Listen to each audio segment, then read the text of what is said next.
Szúrmezei Erzsébet, ha nem teszek semmit sem. Most nem sietek, most nem rohanok, most nem tervezek, most nem akarok.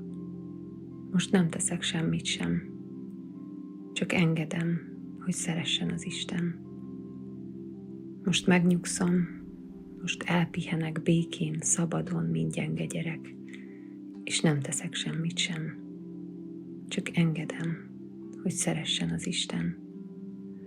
És míg ölel a fény, és ölel a csend, és árad belém, és újjáteremt, míg nem teszek semmit sem, csak engedem, hogy szeressen az Isten, új gyümölcs terem, másoknak terem. Érik csendesen erő, győzelem, ha nem teszek semmit sem. Csak engedem, hogy szeressen az Isten.